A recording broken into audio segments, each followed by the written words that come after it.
Elsewhere in the news today, we like to talk about local news on Dat Real Newz show. If you were many of the people that were participating in the boycott of the gas on May the 15th, I would like to know if you could call in and let us know what your results are. Because, from my opinion, the gas has not dropped 1 penny. Troy? To my view, you know, I did a little driving around to local gas stations. The gas seemed to have gotten higher. And as I asked them, why did it get higher? They told me, competition.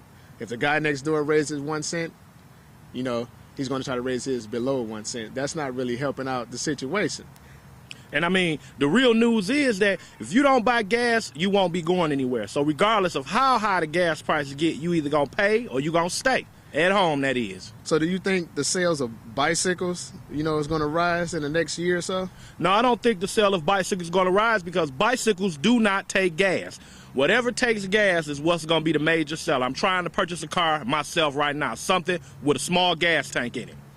Well, you know, my opinion, bicycles would be kind of good because, you know, 2 things to work out. 1, save money at the pump.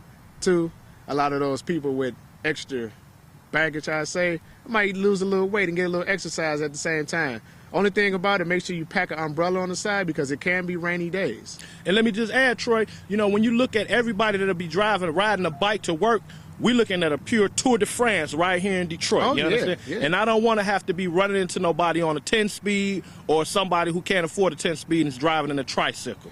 But if they wear their safety gear, helmets, and elbow pads, maybe they, you know, the fall won't be that hard. Call in. Let us know what your opinion is on the gas prices. Now, this story right here is kind of sad. GTA on a 91-year-old man. And no, this is not PlayStation 2. A 22-year-old was trying to carjack a 91-year-old Army veteran out of his car and assaulted him 22 times in his face.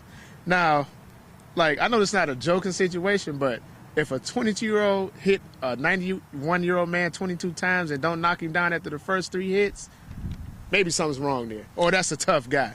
I agree with that. And I'd just like to say, you don't have to beat up on a 91-year-old that many times to get him out the car. You understand? Right. You can snatch a 91-year-old person out the car.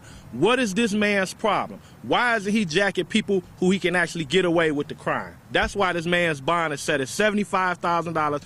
That's why this man needs to be jailed. That could have been a grandfather or a grandmother of mine. And the bad part is, he had a car full of guys sitting there with him. It was a car full of his friends right there while he was carjacking a car.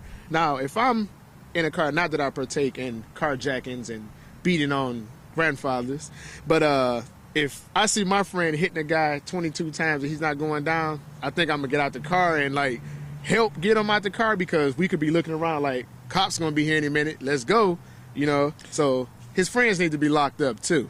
And I'd also like to say, you know, war vet means that he ain't gonna put up too much of a fight. You know what I mean? Right. And also, let me iterate. When you carjacking somebody, it's best to do that situation right there with a gun and not your fist. Yes. That's real news.